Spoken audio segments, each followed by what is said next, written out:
Hello and good morning. Welcome to a new episode of the Strategy Show, where today we're going to be discussing payment terms for consultancies.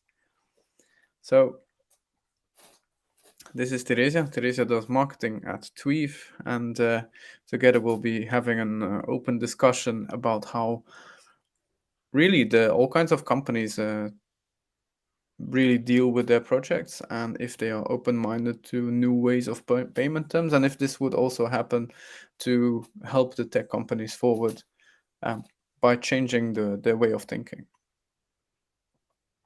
So I feel that in the market today, it's not that there's a lack of sales, it's more that there is a discomfort around what items are selling and what type of products are being sold and how. So there is still an interesting growth, but there is a certain freakiness feeling in the market, overstocks, understocks. It's all times, and as always, cash is king. But that also means that for a lot of businesses that have a lack of cash, they might be unable to invest in transforming, unable to invest to really optimize their efficiency, team's productivity, and really that causes them to lag behind. So, as a consultancy company, instead of working on a project basis, the idea is why don't we switch to retainers and continue to help these customers that may not have the capital, the cash available to do larger projects in one go, but instead cut them down into small bite-sized pieces and work on them on their rhythm as a business. So things keep on moving forward. It becomes an operational expenditure instead of a capital one, and this will help everybody continue to move forward. So I'm curious, Teresa, how you see this. First of all, hi Sasha. Hi everybody. Thank you for having me. I'm happy but also nervous to be streaming live. Yeah, so basically, for the last few months, as we were working with our existing customers and working on deals with some future customers, yeah, we do see a trend where companies do feel the discomfort of spending a lot of that cash flow on project basis, where they need to invest huge chunks of money immediately to have one project resolved. So by switching to or offering a retainer model versus the traditional project-based payment terms, actually, the way I see it, it opens up high-end or high-ticket IT services to more businesses than it did so far. uh, to enter a traditional IT bespoke solutions, people do expect, oh, okay, I do need a lot of money immediately to improve productivity, to improve IT software and everything. But this way, it's more accessible, easier to chew on the cash flow from the cash flow point of view. So, me personally, I see many, many benefits in terms of operational side from our end, but from our customers' end, what's more important. Um, and one really good feature I would like to mention is by having clients on a retainer, on a monthly retainer, it actually allows us to become like almost like an in-house IT team, where when it's not just one project based. So it's really about the reality that improvement is a mindset and not so much. You can't really cut it up in projects because projects have a start and an end, whereas improvement is a continuous process. So I presume this will open the door more to have to be able to focus more on the operational improvements of a business as a whole without Exactly. bolting on more random tools and more tools on top of the tools to manage the tools. So it seems to be that's kind of the wild west we're ending up in, right? A lot of businesses are investing in more SaaS tools, but these SaaS tools are often massive overkill for the requirements or A lot don't of cover the load limitations. of whatever is necessary. So you end up modifying things everywhere anyway. And if you don't end up modifying or creating deep integrations, you have your team that has to do it manually. Hmm. I can't imagine that being a desirable situation. Yeah, yeah. I mean, we do a lot of digital transformation, and I hope everybody do understand that digital transformation. I mean, it is technology based, but it's way more than just the technology.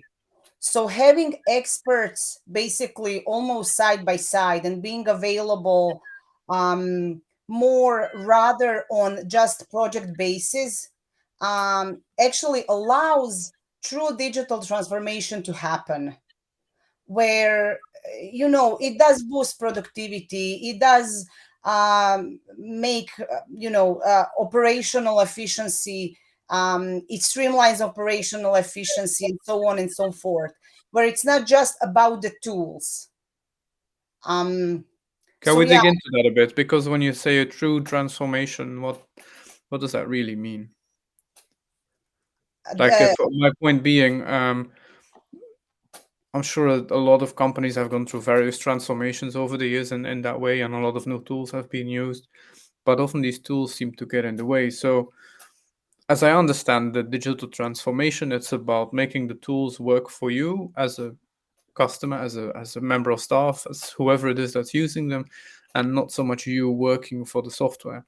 We mhm. seem to be ending up in an evolution where businesses seem to work for the software rather than the software for the businesses. So I'm presuming that's where you're going with a true transformation. Yes, exactly, exactly. That's where I'm going. Yeah, because but that's the beauty of bespoke solutions. Let's say comparing to SaaS, where in through digital transformation, if you do end up developing a bespoke software piece of like a tool, then that tool is produced in a way to work for people, because it's done with the in-house team, and it's there to serve them, not vice versa, as we see in many cases. Like when clients come to us, in many cases they do have either SaaS or even bespoke tools, but that were done basically from the wrong starting point. you Yeah, know yeah. But Great things people. evolve, don't they? Like, that's just how it is.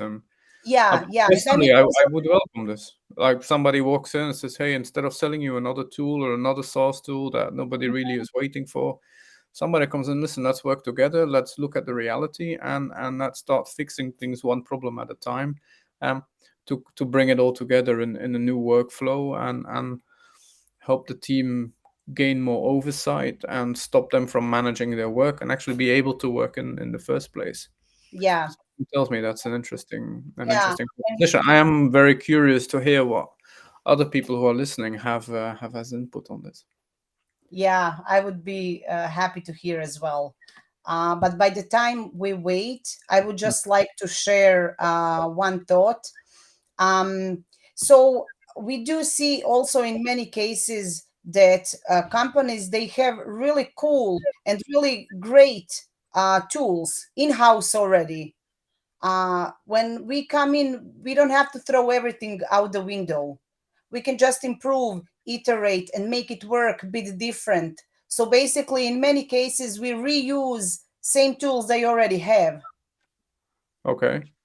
Yeah, yeah, which we see it often also as an objection, saying, we do have those tools.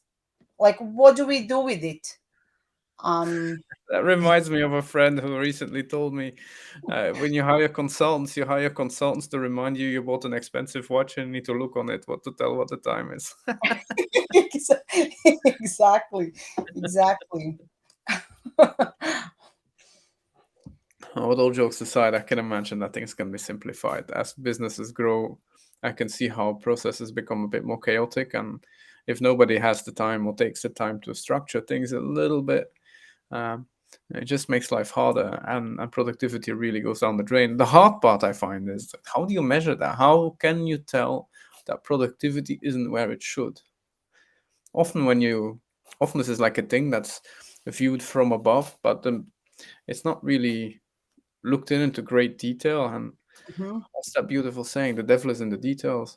When things go wrong, often it's in the small things, not so much the big things. The big thoughts are always there, but the small things um, overlooked. And I can imagine that this over time compounds into strong inefficiencies and staff to manage people to manage the workload rather than to be Mm. able to do the workload. I mean, Yeah. personally, I feel that software should be there to work for you, not make you work for the software. It's one of those weird distinctions, isn't it? How can we compare that? Let's say you have an ERP software Okay. and orders come in from the website, and that all goes very automatic. That's great, but then you need to create a shipping label.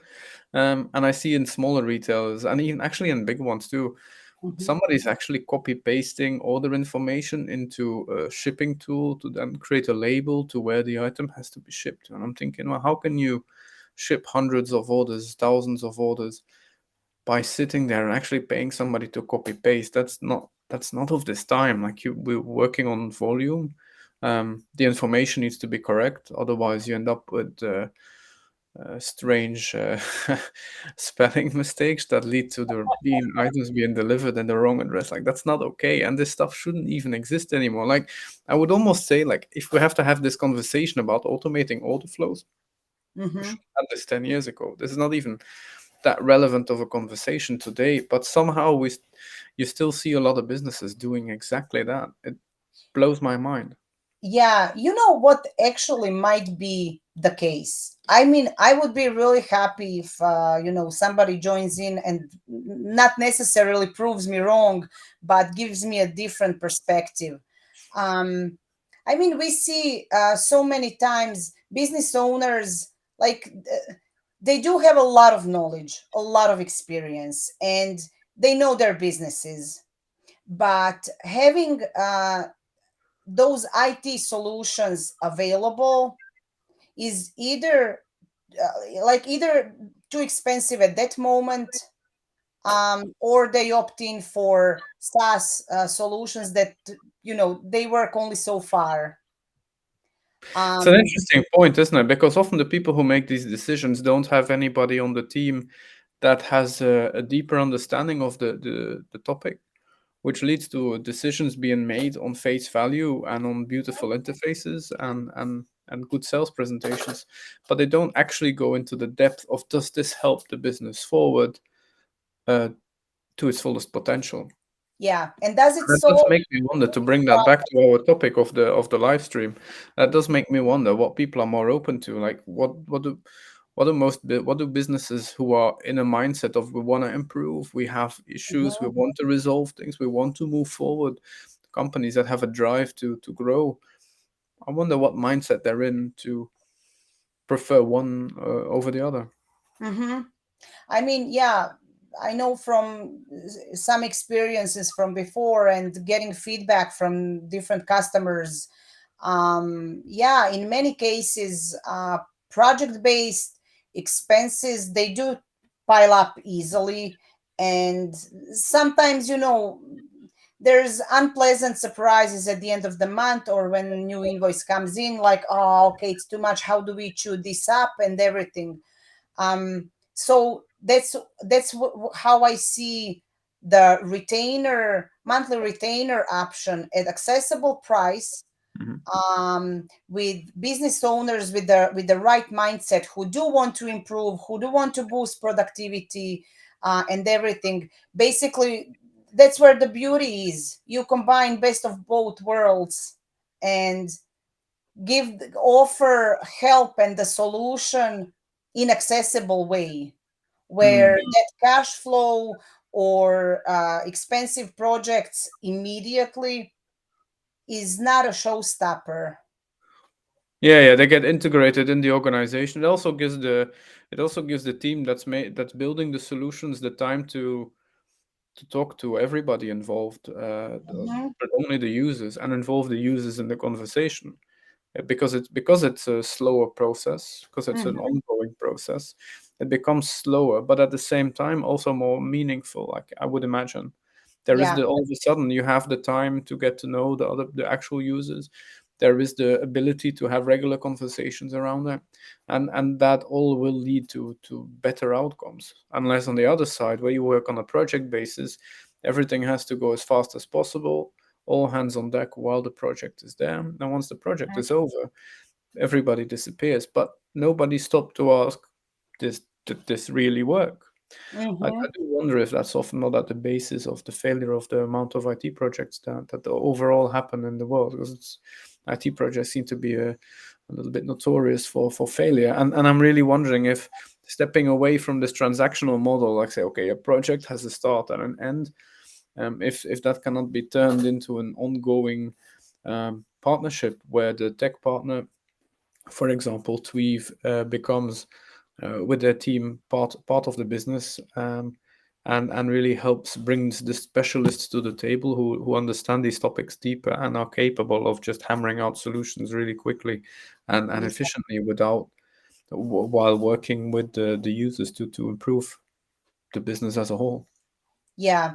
And with that model, then another additional benefit and the feature is that business owners, they do have control over expenses. They know exactly what to expect. As you, Sasha, mentioned, it becomes an operational expense rather than, let's pray this month does that this month's invoice doesn't kill us. um so yeah, I do see a lot of benefits from this model. I mean, I know in IT industry there's not a lot of businesses who have similar or same approach. um yeah, but yeah, I would actually be really happy to get a feedback from business owners who would share their experiences, their peace of mind on So this. would I. Yeah, it's generally an interesting topic, because overall, as Tweave from historically has been working under this retainer model, just not so formally. As at the moment, it seems to evolve in that direction to make that a more formal approach and step away from the project based thinking, but more an overall continuous improvement within their clients' organizations. And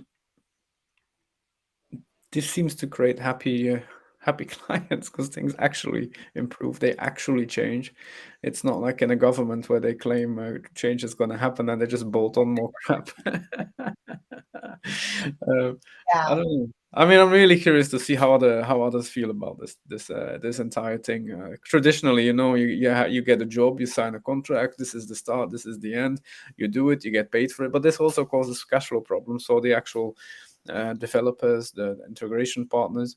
It's in times where cash is becoming more and more scarce. It's not really sustainable. It wouldn't be uh, the first consultancy that suffers from this, and it's a trickle down effect, isn't it? Their customers don't pay them, then the customers before that don't pay them, and before you know, everybody's waiting on each other for payments. That is not an okay situation, and if Mhm. everybody wants to continue looking each other straight into the eyes and be able to work together in an efficient way, we have to find ways to make that work. And I don't believe project-based thinking is at the basis of the answer here. I feel like there should be a more integral thinking. Yeah, especially as consultants, we should really understand and help the business rather than sit there and wave around a bunch of supposable we know it all, and move on. No, we need to work out. Also, consultants should be held accountable for the results that they bring to the table and the ideas that they bring to the table. Yeah, I couldn't agree more. Yeah, Interesting topic. it is indeed. Yeah. I personally, I mean, I really love small businesses. Hmm. And Small business owners are, I've heard this probably a million times, especially during COVID, a backbone of every economy. Many people will probably be like, yeah, now you do sound like a government. Uh, but in reality, small businesses truly are the backbone of economy. There's more small businesses than huge, large corporations. Um, and where small businesses suffer the most, they don't have uh, buying power, not even similar to large or even mid-sized businesses. And don't have accessibility of quality IT solutions, of quality know-how in consultancy, in bespoke software, or just tweaking your existing tool to work for you. That's like many small business owners suffer from those services usually being just the dream. They don't have to though. They don't have to. That's where I'm going. It's like They don't. almost by choice. It's almost by choice, isn't it? It's let's stick to pen and paper because that's what we know. I mean, I Mhm. didn't want this conversation to go in the direction of why so many businesses refuse to modernize.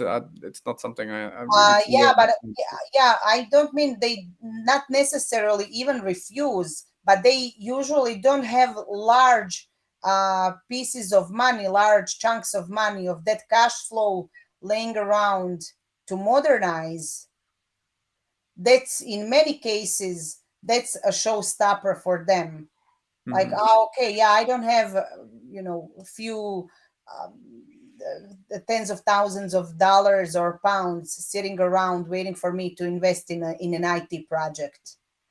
But if they do opt in for a monthly retainer that's accessible, they can have features and benefits that were, for the most part, available to larger businesses with more cash flow. So small business owners who do want to modernize now actually have the meanings to do so at their own pace, at their own financial capability. I can imagine this is equally valid for medium-sized enterprises, perhaps even larger businesses. There is overall a shortage of people with the right experience, the right profiles to be able to handle digital projects, especially in complex environments, um, successfully. It requires quite a specific mindset, and you have to get the whole team behind it, whether that team is one person or 100 people or more. Everybody needs to look in one direction, and we all need to work together to improve things. I don't want to go as far as call it change. Sure, change happens every day. Change happens around us, and if we don't evolve with the time, um, times will decide for us whether or not success will keep on coming. I mean, to the defense of many businesses, they're running on traditional models, and I'm sure it still works. Hmm. For how long it will continue to work, time will tell. It really depends on how our society will evolve over the next 10, 20 years. So, but if as a business you're looking to still be around in 10, 20 years, 30 years and further, probably you want to evolve with the time a little bit. At Yeah, some point, it just becomes enormously difficult to catch up because at some point you also struggle to find staff. You struggle to to find investments for greater projects. Your margins are probably dwindling as it is, so you want to spend the least amount of time possible on handling orders. There's a lot of depth there. Why it's important to evolve with the times. hmm, There's a good reason why. In agriculture, we use tractors and we don't use plows pushed by ladies with cows anymore, or buffaloes. Sorry. There's a very good reason for that. It probably is the same in like I would argue it's the same in any business. We have to evolve with the time. Look at around us. Artificial intelligence is has been around for a long time already. People don't necessarily notice this, but all of the traffic cameras, all of the parking cameras, those are all based on some form of AI. Um, Mm-hmm. these days, you start seeing a bit more of the human language versions. Robotics is growing still strongly and becoming more and more part of society from a retail perspective. Things are changing. Yeah. Evolution is here, and I remember a conversation I've had a few months ago where the discussion was evolution or revolution. It's like, and I would argue that to get from A to Z, you have to go through B, C, D, E, F, etc. You can't just jump straight from A to Z. Like Mm-hmm. revolution, in a way, is a lot of little bits of small evolution. Mm-hmm.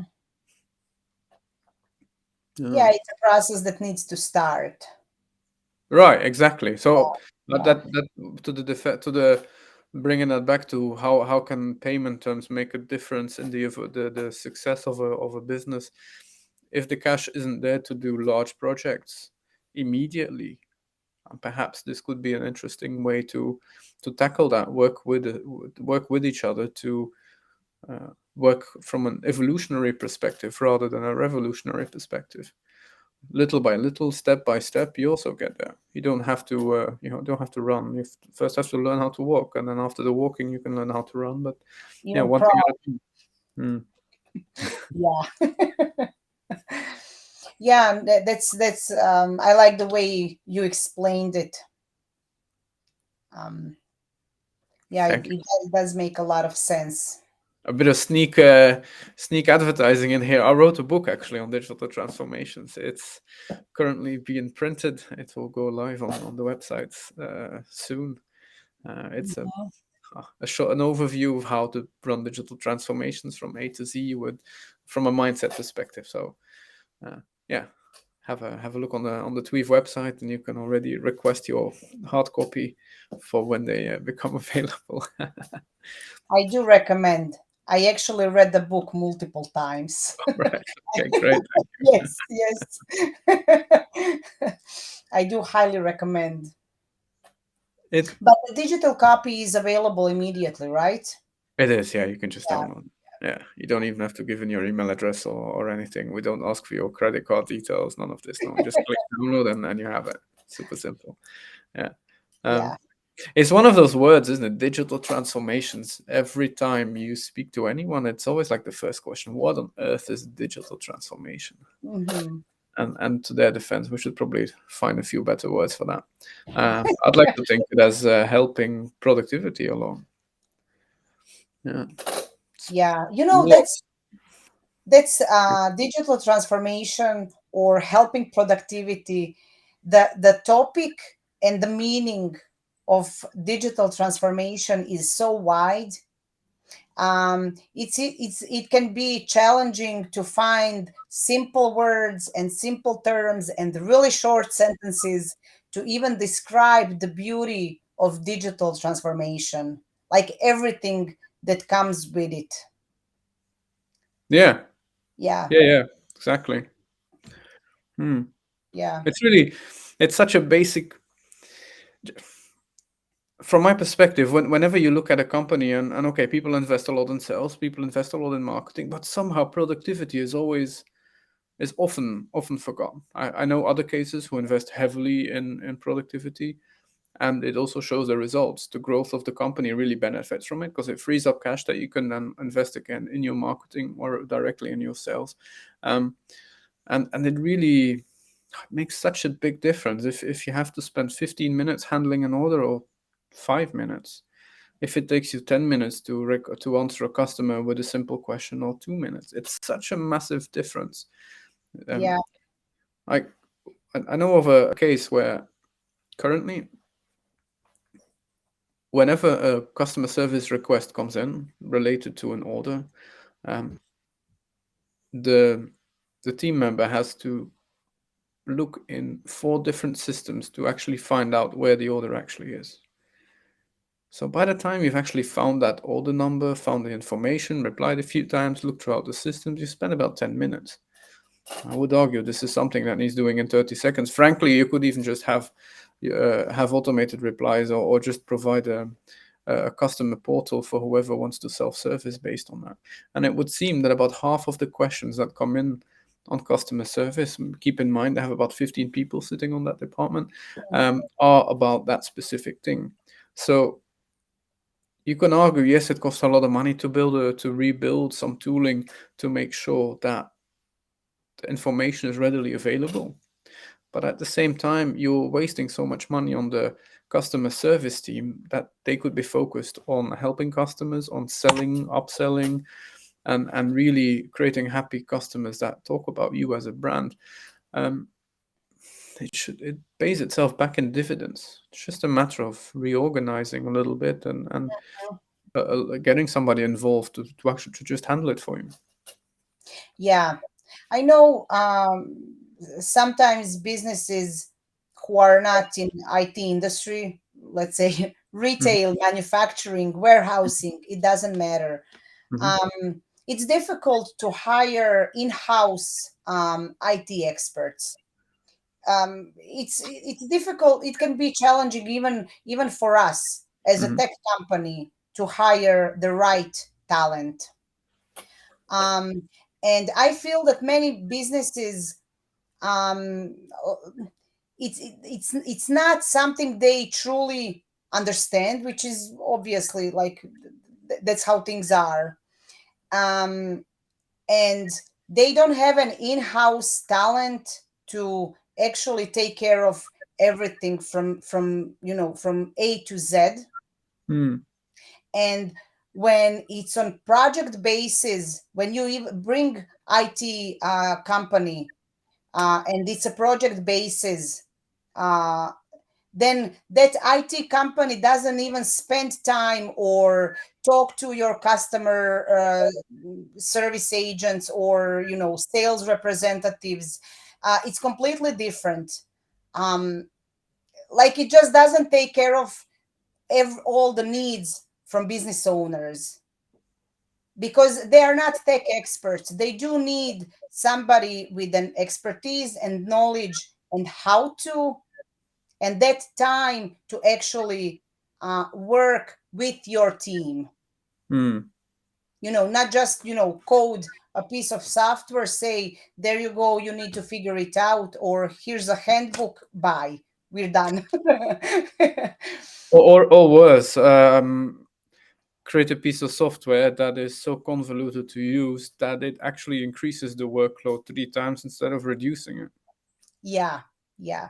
That's something is you all this week as well. In another case we're looking at, and the reality is managing that information after the changes is taken 3 times longer than before. Yeah, what's the point? And then just keep on doing it the old way. Like if it's not an improvement, don't do it. Don't do it. Don't implement tech for the sake of implementing tech. That's missing the point entirely. It's about Yeah, simplification, not adding complexity. It's by yeah. taking the complexity out of the process and allowing everybody involved to work faster and better, less faults, higher rotation, and not have to know all of the complexities related to every single step of the process. Mm-hmm. There's That so can much to be be gained, you know. There's this thing, this saying I grew up with: "Don't let anybody take the cheese from within your sandwich." I don't know how to say that in English, but it's something that you see so many times. You know, there's the cheese mm-hmm. is on the table. People have a sandwich, and then they just let somebody else take the cheese because they don't want to take out the knife to cut the cheese. Mm-hmm. Yeah. That's a weird analogy, but okay, I'll run with it. I'm sure everybody do get the point. I'm a big advocate of automation. I am. Under the right circumstances, not automation for the sake of automation, but really meaningful automation and digitization to help the business forward and do that from a strategic level. I Yeah. mean, let's take an example. I'm in the UK, and traditionally the UK doesn't do a lot of international business. Today, after Brexit, people will say, "Oh, it's because of Brexit." No, it's always been like this. It's a traditional thing, and for especially for wholesalers, manufacturers, online retailers, it's so low hanging fruit to do business internationally. It's so easy to do. even wholesalers. International business for a wholesaler is a walk in the park. Yes, there's Brexit, okay. And so what? You have customs declarations. Just automate the customs declaration. So whenever somebody clicks in the system, ship to country B, okay, fine. The system knows what to do. You already have the information available. We can create an entire flow that helps you as a company grow not just in one country, but easily access another country, another, and you just can keep bolting on more target audiences, more new markets that you haven't touched upon overnight. It's not a 5-year process. You do it right. It's an overnight thing. Hard Yeah. to explain. Really hard to explain. It's as an initiated person, it's a lot easier to see if somebody has gone through this process and experienced what's actually easily possible. Mm-hmm. Probably never want to go back. But for the people who've never quite experienced it, it seems to be a very thing. I'm not sure what is it. Fear of the unknown, perhaps a little bit like public speaking. Okay. Okay. Many are afraid of public speaking, even though there's really not. You're talking, right? It's just a conversation. Exactly. Now I know it. Yeah. I'm a big advocate of it personally. Like, really, Mm-hmm. it's the way to go. And so many companies struggle with hiring. They Mm-hmm. can't find the team. So even if you don't want to evolve with the digital times, you won't find the people to do the work in the first place. So then you're just limiting your growth. So when I say transfer digital tools or digitization or digital transformation, whatever word you want to use, um, without it, it's a strategic liability. You can't build. You get limited far too quickly. But that's the difference now, as you're um, explaining this. That's the difference and differentiator factor from coming in as a project base or coming in as a long term or a partnership where you actually do get the reality of the business, and you do actually have the possibility to help from strategic point of view, not just coming in, okay, we will digitally transform your business. Mm. The end result might be software. And there's a common misconception where people, okay, that's another IT house, another IT, or another developer, where it's not. That's when companies come from project based interaction. When it's a strategic partnership, especially for long term, then it's so much more. Then you can tackle, okay, you guys do have low hanging fruit in internationalization. Let's tackle that. That's the strategic business growth. Exactly. You have inventory problems. Okay, let's tackle that. Exactly. Not you sitting in your UK office and waiting for them to, realize 5 years from today, we should make our operation international. You come in and you say, guys, this is your low hanging fruit. That's the major difference in the approach and how. Exactly. Yeah, yeah. You start from the problem and then you create a fix. You don't create a fix to solve a problem that doesn't exist. Yes, exactly, Mm. exactly. Um, So yeah, it's a rather interesting evolution. I'd really like to see if really like to see how this is taken into the market, how companies experience this problem per se. Do they mhm, like IT? Do they want to stay away from it? Would they rather have somebody on board inside of the company that gets it and just takes care of it for them while seeing improvement? Or is the traditional model of a project-based thinking with a quotation and an approval and the whole process around it a more desirable approach? I presume it's really dependent on the person and personal thought process of the CEOs and the executives, how to move forward. But yeah, mhm, I don't believe you can really help a business without becoming an integral part of it. yeah. You have to dig deep. Problems are usually usually. the source of the problem is elsewhere. It's like often you see the consequence of it. For example, that's going back to shipping issues and customer service related questions. You could say, well, it takes too long for customer service to find the answer. Yeah, that's true. That's one way to solve it. At the same time, you could also look, why are we getting these phone calls to begin with? Let's resolve that. Mm-hmm. Would be a communication issue. That's maybe look at both cases, look at both hypotheses, Mm-hmm. figure out which one is the right one to handle. Yeah. So many ways, right? Many ways lead to Rome, and I think it's important that as a partner, you help companies move forward through these things, and you create clarity. So it's all Yeah. about clarity, isn't it? Um, Tech is very abstract and a lot of beautiful words, and everybody has very polished, overly polished pitches. But are they really there to help you or themselves? Yeah. Or is it a bit of both? I mean, listen, we're all adults here. Yeah. Everybody for generally financial reasons. I'm sure there's ideologists out there as well, but I'd like to couple ideology a little bit with financials, and at the same time, we provide real, as a business, as a transformation company, we provide real return on investment Mhm. inside of the client. So it's only natural that some of it flows back to you, but Of entirely course. beside the point. Yeah. I mean, it's Monthly still fees, business. yeah. So, yeah. Hmm. Yeah. Some very interesting thoughts. Yes, exactly. Yeah. Well, Yeah. let's close up on this note. So, monthly fees, write in the comments, whoever is watching this live stream, um, monthly fees versus project based thinking or partnership versus transactional thinking. Which is the preferred method and why yes, why no to either or? Terezija, thank you very much for being part of this second episode of the strategic live stream or the strategy show for that matter. And yeah, let's keep on talking. Yes. Thank you for having me, Sasha. It was a pleasure being here. Bye, everyone. Bye.